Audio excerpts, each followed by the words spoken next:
विशेष करके भगवान की कथा को ज्यादा याद। ये निद्रा रानी कुंभकर्ण की पत्नी है।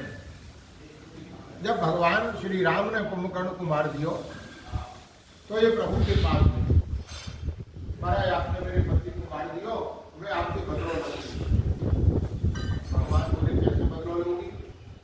बोले जहां जहां आपकी कथा होगी वहां वहां जाएंगे, आपके भक्तन को सताओ। भैया जहां जहां भगवान की कथा हो, ये निद्रा रानी आई के हैरान करें या फिर सावधान रहने में जाएंगे, बीच बीच में भगवान को कीर्तन करावे कि ये आलस्य आयो हो तो भैया दूर रहता है। अरे साक्षात मैया को नहीं छोड़े तो हमारा आप तो कलयुगी नहीं है। अब मैया को धोखा आए और मैया को नींद आई गई, मैया सो गई। अब हंकारी कौन भरे? ये तोता को बालक कथा सुन रहे हो, यानी विचार करो कैसो आनंद आए हो, कैसी सुंदर कथा बाबा अपने मुखार में कह रहे हैं, अमृत बरस रहे हो है। पर ये मैया को तो नींद आई गई, अब मैया हुंकारी नहीं भरेगी तो भोलेनाथ कथा बंद कर देंगे। यानी धीरे धीरे हुंकारी भरना प्रारंभ कर दियो। अब भोलेनाथ तो समाधि में बैठे हैं, नेत्र बंद करके बैठे हैं। हुंकारी की आवाज कान में आ रही है, पर ये बतो नहीं हुंकारी मैया भर रही है कि ये तोता को बालक भर रहे हो। जैसो ही कोमल कंठ माँ जगत जननी मैया को और वैसो ही कोमल कंठ या तोता के बालक को, तोता की स्वर तो वैसे ही बड़ो मधुर हो। महाराज ये धीरे धीरे हुंकारी भरते लोगों भोलेनाथ कथा सुनाते जाएंगे। धीरे धीरे महाराज कथा पूरी भई। जैसे ही कथा पूरी भई भोलेनाथ मौन भये, मैया की निद्रा टूटी, हड़बड़ाई कि मैया सावधान है, वो को तो नींद आएगी। यानी हाथ जोड़े महाराज बहुत सुंदर, बहुत आनंद आयो, बड़ी सुंदर कथा आपने सुनाई। और अब आप ये बताओ कि भगवान ने उद्धव जी को ब्रज में भेजो गोपिन के पास, बाकी पश्चात कहा हो? भोलेनाथ बोले बाकी पश्चात कहा हो, आपने कथा नहीं सुनी आगे आगे की। अब मैया ने तो हाथ जोड़े महाराज क्षमा कर दी हो, पर मुझको तो नींद आई गई। भोलेनाथ बोले देवी अगर आपको नींद आई गई तो मेरे कान में हुंकारी की आवाज तो बार बार आई रही है, ये हुंकारी कौन भर रहा है? मैंने तो सबको यहाँ पे जाने की आज्ञा कर दी थी, फिर मेरी आज्ञा की अवहेलना करके कौन है जाने ये अमर कथा सुनी है। मैं आपको छोड़ो को नहीं, चारों तरफ दृष्टि घुमाई, ऊपर की ओर दृष्टि गई, देखो वह वट वृक्ष की डाल पे एक तोता को छोटो सो बालक बैठो गए। महाराज देखते ही भोलेनाथ बोले अरे मेरी आज्ञा की अवहेलना करके यानी अमर कथा सुनी है, महाराज मैं आपको जीवित नहीं छोड़ूंगा, त्रिशूल उठाओ मारने के लिए। ये तोता को बालक अपने प्राण बचाने के लिए वहां छोड़ो। अब आगे आगे तोता को बालक चलो जा रहे हो और पीछे पीछे भोलेनाथ त्रिशूल लेके दौड़े चली जाएंगे आपको मारने।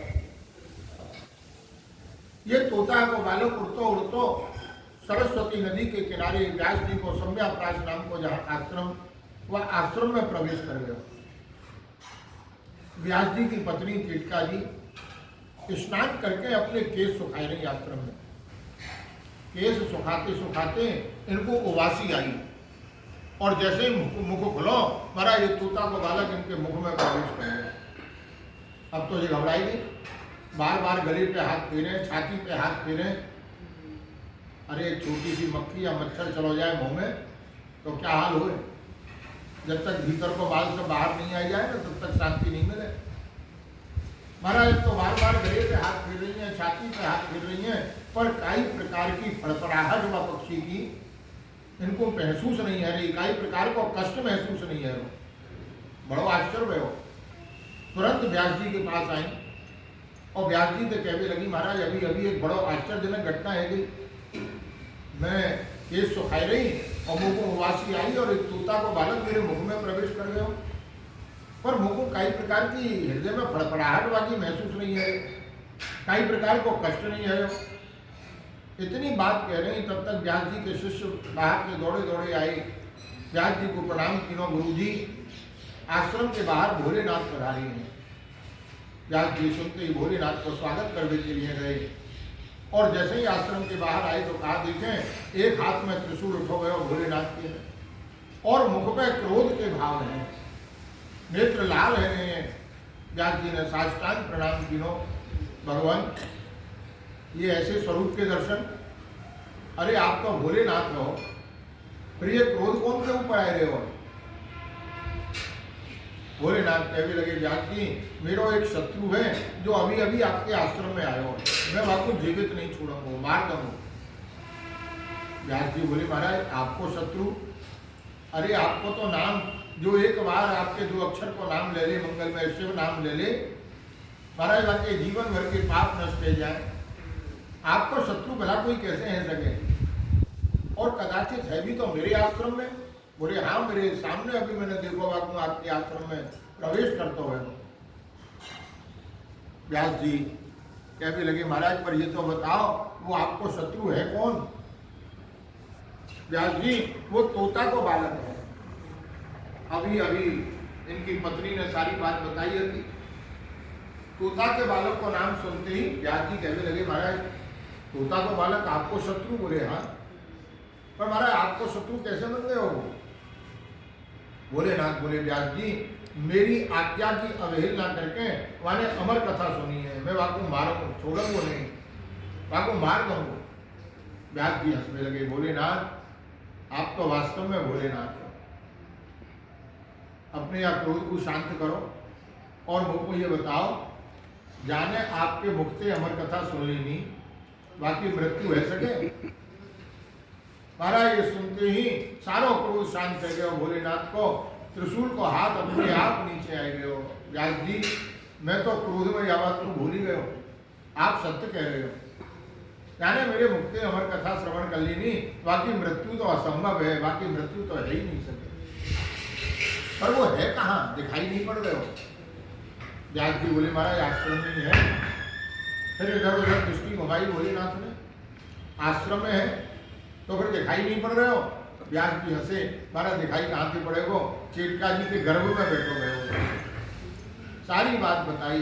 भोलेनाथ ने व्यास पत्नी चेटका जी के मस्तक पे हाथ रख दिया, देवी तुम्हारो ये बालक परम ज्ञानी परम हंस संत शिरोमणि ब्रह्म दृष्टि आपको प्राप्त होगी, भगवान को परम भक्त बने हो। महाराज भोलेनाथ आशीर्वाद देके यहाँ से पधारे। अब धीरे धीरे समय बीत भी लगो। सुखदेव जी उनको श्रवण करें। वेद के पाठ में स्वर को बहुत ध्यान रखो जाए।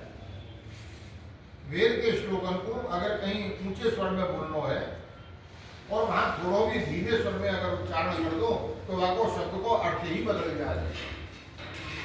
कहीं व्यास जी थोड़ा सा धीमा बोल जाए तो ये गर्भ में बैठे हुए टोक दें, पिताजी क्या कर रहे हो, यहाँ तो आपको दीर्घ बोलना है, आप हर्ष बोल रहे हो।